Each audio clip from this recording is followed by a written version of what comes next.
Parthenocarpy term किसने दिया था? नॉल ने। नॉल नाम के साइंटिस्ट थे, उन्होंने पार्थिनोकार्पी टर्म दिया था, है ना।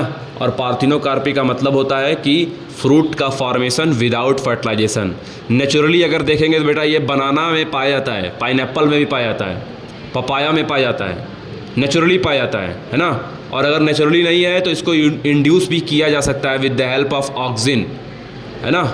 और ऑक्सिन में नेचुरल ऑक्सिन भी आते हैं, सिंथेटिक ऑक्सिन भी आते हैं।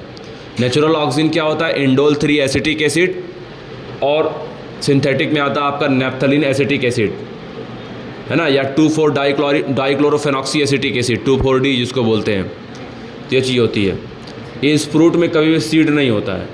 जिस पपाया में आप सीड नहीं देखते, कोई सीड नहीं है, खाली होता है अंदर से, वो पार्थिनोकार्पिक फ्रूट होता है ना। ये चीज़ होता है। बनाना में नहीं होता है, पाइनएप्पल में नहीं होगा। अब पॉलीएम्ब्रियोनी का मतलब क्या होता है? एक ओव्यूल में मोर देन 1 एम्ब्रियो पाए जाएंगे, है ना। सीड के अंदर मोर देन 1 एम्ब्रियो पाए जाएंगे। इस कंडीशन को हम लोग कहते हैं पॉलीएम्ब्रियोनी। और सबसे पहले इसको नोटिस किया था एंटॉन वान लीवेनहॉक ने। पॉलीएम्ब्रियोनी को सबसे पहले नोटिस किया था एंटॉन वान लीवेनहॉक ने नोटिस किया था, है ना। तो formation of fruit without fertilization, parthenocarpy. Formation of seed without fertilization, apomixis. And formation of organism without fusion, without fertilization is parthenogenesis.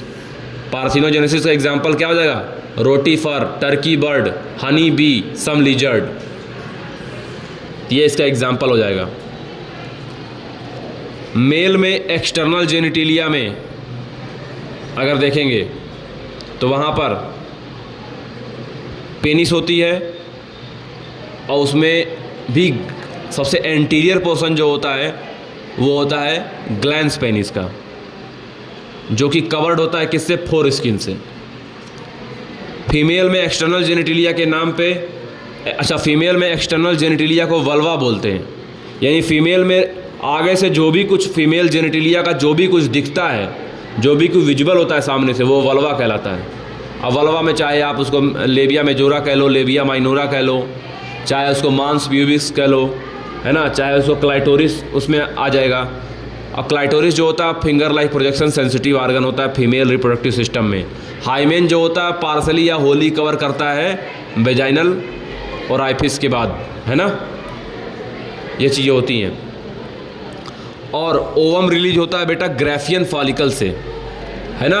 हर महीने एक ही ओवरी ओवम बनाती है, हर महीने, है ना, हर महीने एक ही ओवरी ओवम बनाती है, याद रखना इस बात को। और फीमेल में सिंगल यूटेरस होता है, यूटेरस को वॉम्ब भी बोलते हैं, ठीक है। यूटेरस को क्या बोलते हैं? वॉम्ब भी बोलते हैं। और यूटेरस की बात करें तो यूटेरस का जो अपर पार्ट होता है वो डोम शेप्ड होता है, उसको फंडस बोलते हैं, है ना।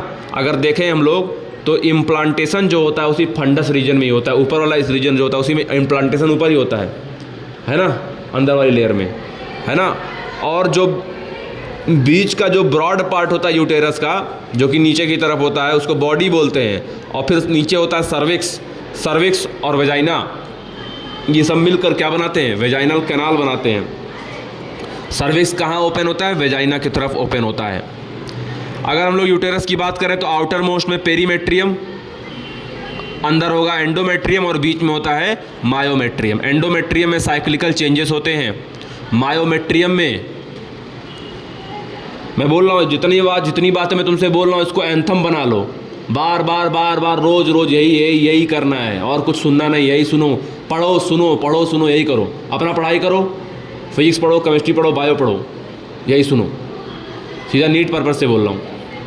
इवन जो 12th कॉलेज वाले भी बैठे हुए आपके लिए भी कहीं कोई दिक्कत नहीं होगी, पेपर दे के देख लेना।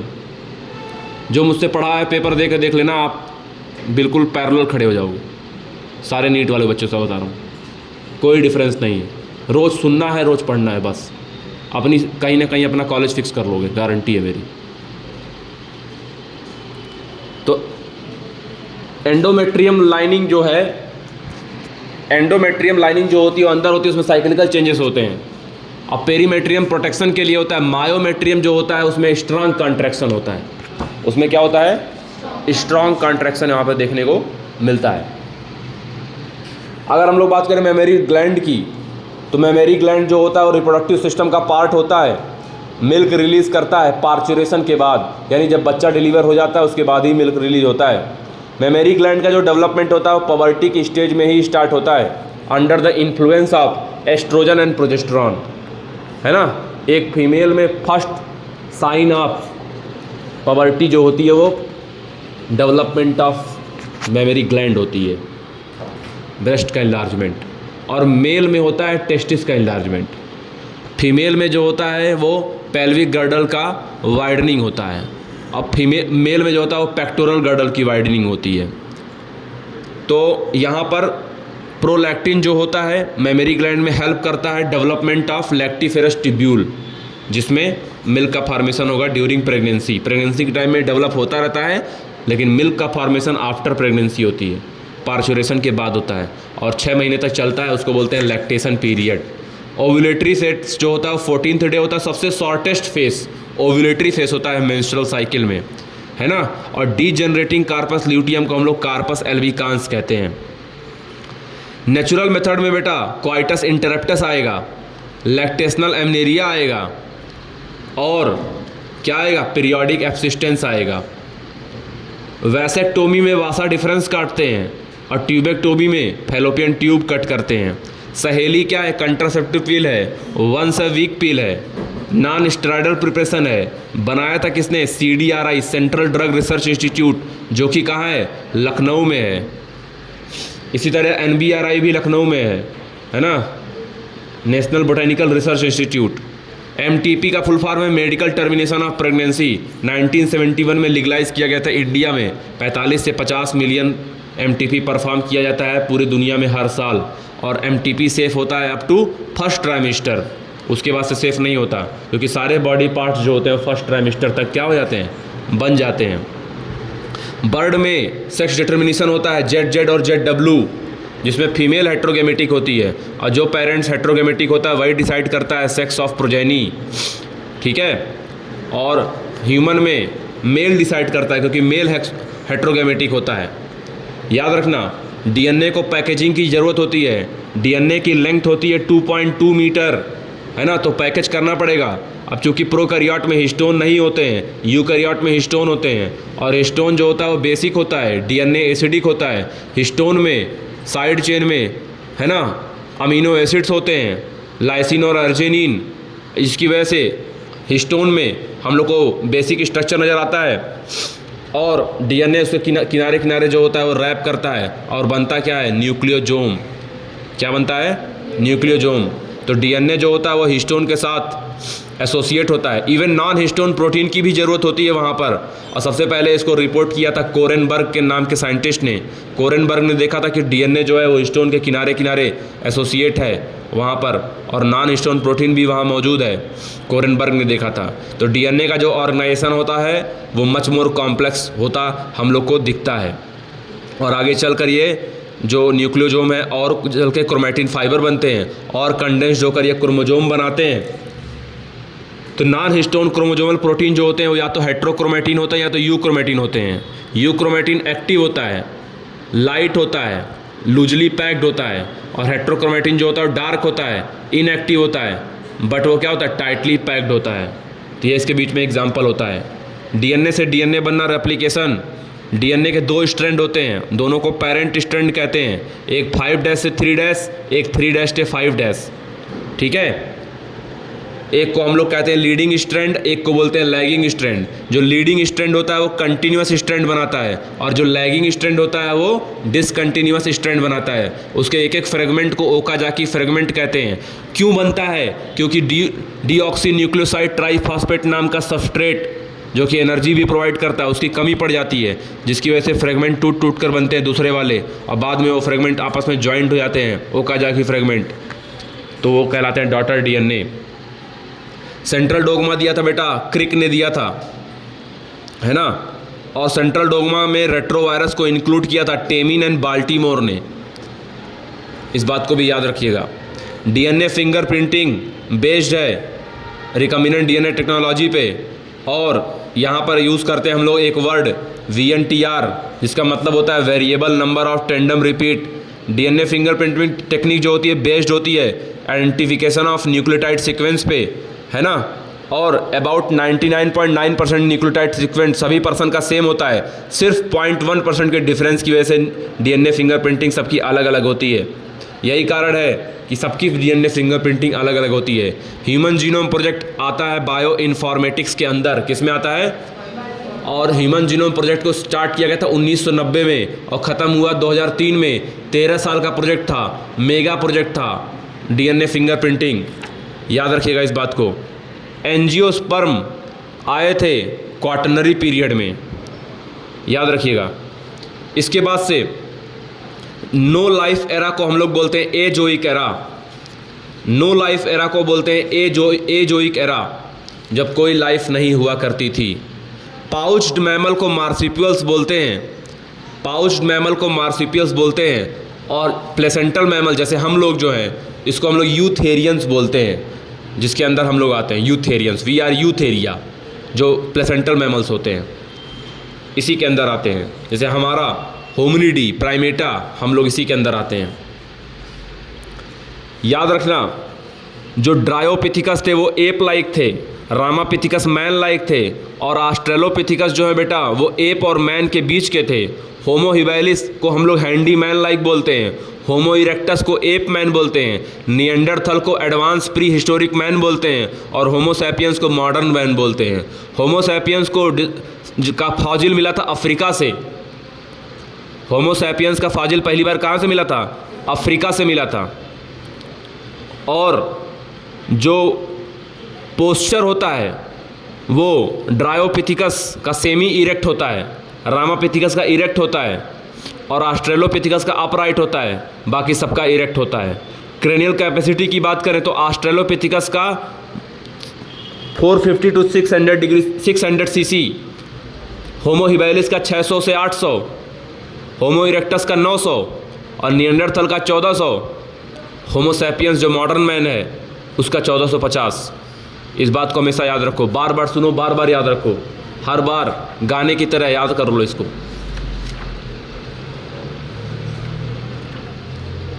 रूट हेयर होता है यूनिसेलुलर, स्टेम हेयर को बोलते हैं ट्राइकोम्स, होता है मल्टी सेलुलर। पानी का एब्जॉर्प्शन इम्बिबिशन से होता है, डिफ्यूजन से होता है और ऑस्मोसिस से होता है। और जितना ज़्यादा किसी भी जगह पानी की कमी होगी उतना ज़्यादा वहाँ पर डिफ्यूजन प्रेशर डिफिशियंसी होगी और वो उतना ज़्यादा पानी का रिक्वायरमेंट उसका ज़्यादा होगा। तो डीपीडी इसको कहते हैं, डिफ्यूजन प्रेशर डिफिशियंसी, या इसको सक्शन प्रेशर कहते हैं। और इसका टर्म जो दिया था मेयर ने दिया था, डिफ्यूजन प्रेशर डिफिशियंसी का जो टर्म दिया था वो मेयर दिया था। और आज के टाइम में उसी को वाटर पोटेंशियल कहते हैं। वाटर पोटेंशियल WP क्या बोलते हैं, यानी कि डिफ्यूजन प्रेशर डिफिशियंसी या सक्शन प्रेशर को आज के टाइम में वाटर प्रेशर से रिप्रेजेंट करते हैं डीपीडी को दिखाने के लिए। और डीपीडी का फार्मूला होता है OP माइनस TP, यानी ऑस्मोटिक प्रेशर माइनस टर्जर प्रेशर। पानी अगर बाहर जाएगा है ना तो एक्स ऑस्मोसिस, और पानी अगर अंदर आएगा तो एंड ऑस्मोसिस। पानी अगर अंदर आएगा तो टर्जर प्रेशर बढ़ेगा, उतना ही ज़्यादा सेल जो है एक्सपोज हो जाएगा, स्टोमेटा ओपन हो जाएगा। तो ये भी ज़रूरी चीज़ है। वाटर पोटेंशियल को साई से रिप्रेजेंट करते हैं और pressure potential plus solid potential is equal to water potential. याद रखना, पानी के जाने का पाथवे जो सैप जा रहा है, मूव कर रहा है, उसका पाथवे बेटा या तो एपोप्लास्ट होता है या तो सिम्प्लास्ट होता है। Apoplast non living, symplast living होता है। ट्रांसपिरेशन पुल, पानी का लगातार aerial part of the leaf से लॉस होना ट्रांसपिरेशन कहलाता है।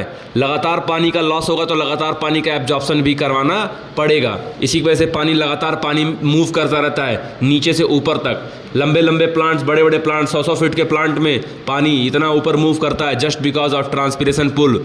लेकिन कंटिन्यूटी मेंटेन करने के लिए रूट प्रेशर भी जरूरी है, और रूट प्रेशर जो होता है वो गटेशन काज करता है। गटेशन मतलब होता है ना, क्या होता है, अर्ली इन द मॉर्निंग और लेट नाइट, है ना। पानी निकलता है कहाँ से, साइड ऑफ द लीफ से, तो ये हमें देखने को मिलता है। और उस वक्त ट्रांसपिरेशन भी जो होता है वो लो होता है ना।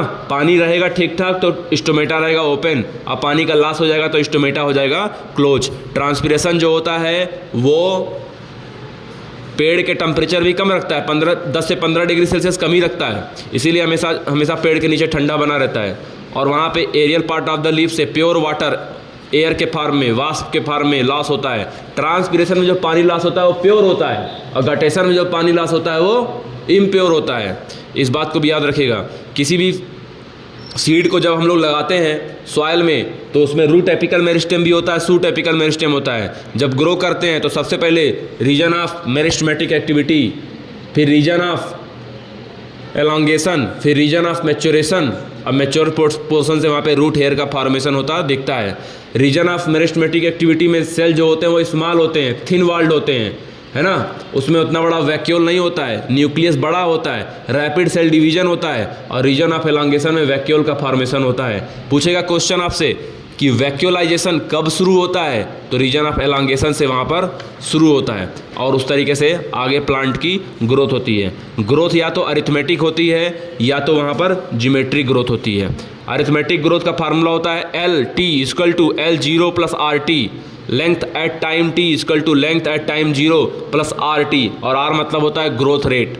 ठीक है, इस तरीके से होता है डिफरेंशिएशन, डी डिफरेंशिएशन और रीडिफरेंशिएशन, है ना। कोई भी सेल मैच्योर हो गया, डिफरेंशिएशन, और मैच्योर सेल फिर से रीगेन कर लिया capacity to divide, dedifferentiation, और फिर से मैच्योर हो गया, रीडिफरेंशिएशन। ऑक्सिन को डिस्कवर किया था F.W. वेंट ने 1931 में, और प्लांट ग्रोथ हार्मोन पे सबसे पहले काम किया था किसने? चार्ल्स डार्विन ने, और उनके बेटे ने हेल्प की थी फ्रांसिस डार्विन ने। चार्ल्स डार्विन और फ्रांसिस डार्विन ने सबसे पहले किस प्लांट पे काम किया था? Canary grass, canopy of canary grass. और F.W. वेंट ने कहाँ डिस्कवर किया था? ओट सीडलिंग में। इस बात को भी याद रखना।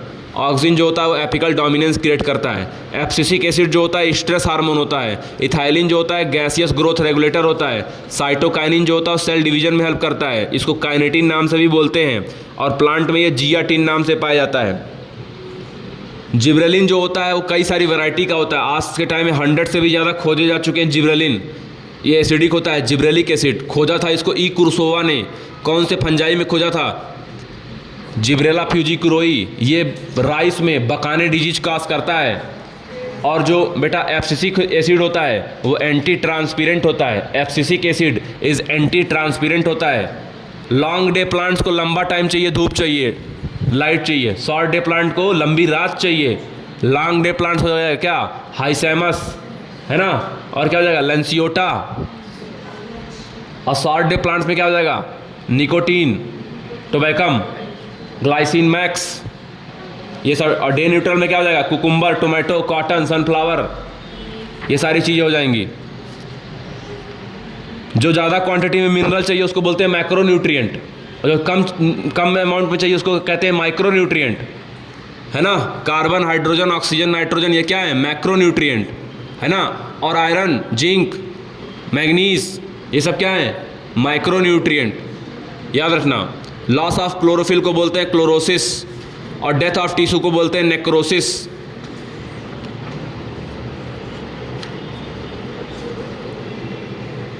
याद रखना बेटा, एक नाइट्रोजन को फिक्स कराने के लिए 16 एटीपी की ज़रूरत होती है, तब जाके 2 अमोनिया बनता है। और ये आता है बायोलॉजिकल नाइट्रोजन फिक्सेशन में। करीब 70% नेचुरल नाइट्रोजन फिक्सेशन जो होता है यहाँ पे देखने को मिलता है बायोलॉजिकल केस में। या तो सिम्बायोटिक के थ्रू होगा या तो फ्री लिविंग के थ्रू होगा। सबसे पहले सॉइल के जो बैक्टीरिया हैं वो अमोनिया को कन्वर्ट करते हैं किसमें? नाइट्राइट में। और बैक्टीरिया वो कौन से? नाइट्रोसोमोनास, नाइट्रोकॉकस। और फिर नाइट्राइट कन्वर्ट होता है नाइट्रेट में with the help of Nitrobacter. कुछ बैक्टीरिया ऐसे होते हैं जो नाइट्रेट को कन्वर्ट कर देते हैं फिर से डाई नाइट्रोजन में, N2 में, सीडोमोनास और थायोबैसिलस। नाइट्रोजन फिक्सेशन को डाई एजोट्रॉफी बोलते हैं, और जो नाइट्रोजन फिक्सेशन में हेल्प करते हैं उनको डाई एजोट्रॉप्स बोलते हैं। याद रखना। ग्लॉटिस के ऊपर पाया जाता है एपिग्लॉटिस, और वहीं पर एक बोन होती है हायोइड बोन। लेरिंग्स को एडम्स एप्पल बोलते हैं। फिर ब्रोंकाई, फिर ब्रोंकियोल्स। लंग होते हैं 2। जो राइट वाला लंग होता है वो लार्जर होता है और उसमें 3 लोब होते हैं, और जो लेफ्ट वाला लंग होता है उसमें 2 लोब होते हैं। नोट कर लीजिएगा। राइट लंग लार्जर होता है, उसमें 3 लोब होते हैं। Right lung larger, 3 lobe. और लेफ्ट लंग स्मॉलर, उसमें होते हैं 2 लोब, और हर लोब में लंग के टर्मिनल ब्रोंकियोल पाए जाते हैं, और हर ब्रोंकियोल में 10 से 12 एल्विलाई निकले रहते हैं। एल्विलाई जो होता है बेटा थिन वॉल्ड लोब्यूल स्ट्रक्चर होता है, जैसे अंगूर के गुच्छों की तरह। एल्विलाई जो होती है उसमें आसपास नेटवर्क ऑफ कैपिलरी पाई जाती है, पल्मोनरी आर्टरी, पल्मोनरी वीन वहाँ से निकले रहते हैं। इम्प्योर ब्लड को लेकर आता है पल्मोनरी आर्टरी, और वहाँ से साफ ब्लड को लेकर जाता है पल्मोनरी वीन। एकमात्र ऐसे आर्टरी होती है जिसके पास इम्प्योर ब्लड होता है, पल्मोनरी आर्टरी। एकमात्र ऐसा वीन जिसके पास इम्प्योर ब्लड होता है, पल्मोनरी वीन। तो इस तरीके से गैसियस एक्सचेंज देखने को मिलता है। टाइडल वॉल्यूम होता है बेटा 500 ml। इंस्पायरेटरी रिजर्व वॉल्यूम होता है 2000 से करीब 3000 करीब। रेसिडुअल होता है कितना, 1100 से 1200। तो रेसिडुअल वॉल्यूम को कभी भी हम अपनी बॉडी से बाहर निकाल नहीं सकते, वो हमारे डेड स्पेस में हमेशा मौजूद रहती है। कार्बन डाइऑक्साइड जब हीमोग्लोबिन के साथ बाइंड करेगा तो कहलाता क्या है, बोलो। कार्बन डाइऑक्साइड जब बाइंड करेगा हीमोग्लोबिन से, किससे, तो क्या कहलाएगा, कार्बामिनो हीमोग्लोबिन। लेकिन कार्बन मोनोऑक्साइड के साथ बाइंड कर लेगा तो क्या कहलाएगा, कार्बोक्सी हीमोग्लोबिन। और ऑक्सीजन बाइंड करता है तो क्या कहलाता है, ऑक्सी हीमोग्लोबिन। क्या कहलाता है, ऑक्सी हीमोग्लोबिन। एम्फाइसीमा के केस में बेटा एल्वुलाई का ब्रेकडाउन हो जाता है, ब्रीथ में शॉर्टनेस आ जाती है। और ब्रोंकाइटिस के केस में कफिंग होती है, सांस लेने में प्रॉब्लम होती है। और किसी को साइनाइटिस होता है, साइनस की प्रॉब्लम होती है, उनमें साइनस की प्रॉब्लम होती है, म्यूकस डिस्चार्ज हमेशा बना रहता है। निमोनिया के केस में बेटा लंग डैमेज हो जाता है। और कॉमन कोल्ड के केस में अपर रेस्पिरेटरी ट्रैक्ट में प्रॉब्लम आती है। अस्थमा के केस में बेटा ब्रोंकियोल्स में कॉन्स्ट्रिक्शन हो जाता है, म्यूकस बिल्डअप हो जाता है, समस्या होती है वहाँ पे ब्रीदिंग करने में, और बार बार पीरियोडिक विजिंग होता है वहाँ पर। ये सारे इसके रीजन हैं। एम्फाइसीमा को ट्रीट करते हैं अल्फा-1 एंटीट्रिप्सिन से, और रोजी काऊ में अल्फा लैक्टोल्ब्यूमिन पाया जाता है, 2.4 ग्राम प्रोटीन पर लीटर पाया जाता है। ये दोनों बायोटेक्नोलॉजी की मदद से, ये दोनों ट्रांसजेनिक एनिमल की मदद से बनाए जाने वाले प्रोटीन हैं। वेंटिलेटर यूज किया जाता है बेटा जब लंग प्रॉपरली ब्रीदिंग नहीं कर पाता है, वेंटिलेटर का यूज़ करते हैं जिससे प्रॉपर लंग को ऑक्सीजन मिल सके और कार्बन डाइऑक्साइड वो रिमूव कर सके लंग से, जिससे पेशेंट ब्रीद कर सके। फिश में सिंगल सर्कुलेशन होता है, रेप्टाइल और एम्फीबिया में मिक्स्ड सर्कुलेशन होता है, और हम लोगों में डबल सर्कुलेशन होता है, एक पल्मोनरी और एक systemic circulation. The process of formation of RBC को एरिथ्रोपोइसिस कहते हैं। आरबीसी का जो एवरेज लाइफ स्पैन होता है वो 120 दिन होता है। करीब 50 से 55 लाख आरबीसी पर मिलीमीटर क्यूब स्पेस में पाए जाते हैं। बड़े छोटे होते हैं, रेड कलर के होते हैं, है ना, और ऑक्सीजन को लिए रहते हैं। इनमें हीमोग्लोबिन की वजह से कलर लाल होता है इनके साइटोप्लाज्म। अगर मेल की बात करें तो मेल में थोड़ा ज़्यादा आरबीसी पाई जाती है, फीमेल में एज़ कम्पेयर टू थोड़ा कम पाई जाती है। अगर बेटा आरबीसी का नंबर बढ़ जाए अचानक, इसको बोलते हैं पॉलीसाइथीमिया। और अगर आरबीसी का नंबर डिक्रीज हो जाए तो इसको बोलते हैं एरिथ्रोसाइटोपेनिया। एरिथ्रोसाइटोपेनिया कम होने को बोलते हैं एरिथ्रोसाइटोपेनिया, और ज़्यादा होने को बोलते हैं पॉलीसाइथीमिया। इसी तरह से डब्ल्यूबीसी का प्रॉपर्टी होता है डाईपिडेसिस, है ना, क्योंकि एमीबॉइड मूवमेंट की वजह से वो मूव आउट कर जाते हैं कैपिलरी वॉल से, कहीं भी चले जाते हैं, तो इसलिए डाईपिडेसिस का फीचर पाया जाता है। जो एवरेज इसका साइज होता है वो 5000, 6000, 8000 तक होता है डब्ल्यूबीसी पर मिलीमीटर क्यूब, और लाइफ स्पैन वेरी करता है 10 से 14 दिन के बीच में। डब्ल्यूबीसी में पॉलीमॉर्फिज्म देखने को मिलता है। बाइकस्पिड वाल्व को मिट्रल वाल्व भी बोलते हैं, लेफ्ट ऑरिकल और लेफ्ट वेंट्रिकल के बीच में होता है। कार्डियक आउटपुट इक्वल टू होता है stroke volume into heart rate, 70/72 करीब 5 लीटर के करीब होता है। और कार्डियक साइकिल होने में, एक कार्डियक साइकिल होने में 0.8 सेकेंड लगता है। लब और डब की आवाज़ आती है। लब की आवाज़ बाइकस्पिड और ट्राइकस्पिड वाल्व बंद होने से, और डब की आवाज़ नीचे सेमीलूनर वाल्व के बंद होने से आती है।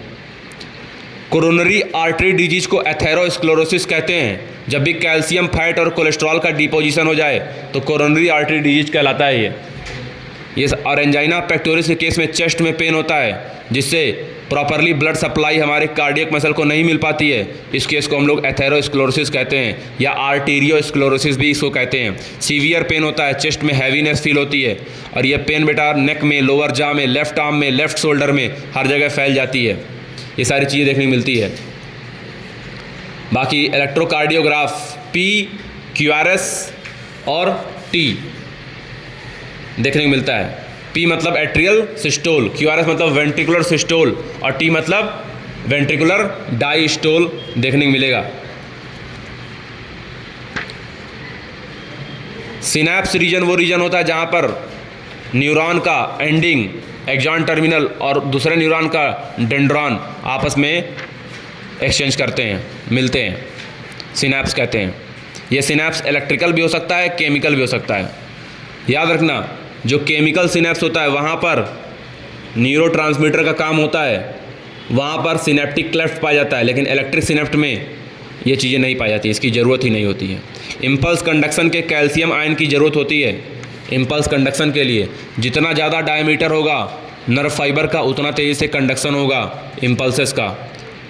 जब भी एक्सॉन जो होता है वो रेस्टिंग कंडीशन में होता है, तो ऐसे केस में उसका सोडियम पोटेशियम पंप काम कर रहा होता है, लेकिन जैसे ही वो एक्साइटिंग स्टेज में आता है तुरंत सोडियम पोटेशियम पंप काम करना बंद कर देता है, वो डिफ्यूजन करने लगता है। हमारे फोर ब्रेन में सेरिब्रम होता है जो कि 85% of total brain area cover करता है, और राइट और लेफ्ट सेरिब्रल हेमिस्फीयर में कन्वर्ट होता है। Cerebrum memory, intelligence, IQ, emotion, इन सब के लिए रिस्पॉन्सिबल होता है। और डायनेसिफेलान कैविटी में थैलमस और हाइपोथैलमस पाए जाते हैं। हाइपोथैलमस हार्मोन भी सिक्रेट करता है अपने न्यूरो सिक्रेटरी सेल से, न्यूरो हार्मोन सिक्रेट करता है, रिलीजिंग फैक्टर सिक्रेट करता है। इनवॉलेंट्री कंट्रोल हमारे बॉडी पार्ट में कौन करता है? Medulla oblongata, involuntary part, involuntary चीज़ों को मेंटेन करता है। और रेस्पिरेटरी न्यूमेटैक्सिक सेंटर जो होता है वो होता है कहाँ पे? पॉन्स वेरोली में। और रेस्पिरेटरी रिदम सेंटर होता है वहाँ पे मेडुला ओब्लंगाटा में। स्पाइनल नर्व बेटा 31 पेयर होते हैं, और क्रेनियल नर्व कितने होते हैं? 12 पेयर। तो 12 पेयर आपके क्रेनियल नर्व देखने को मिलेंगे आपको। ये होता है क्रेनियल नर्व और स्पाइनल नर्व। स्पाइनल नर्व कितने होंगे? 31, और क्रेनियल नर्व कितने होंगे? 12 पेयर।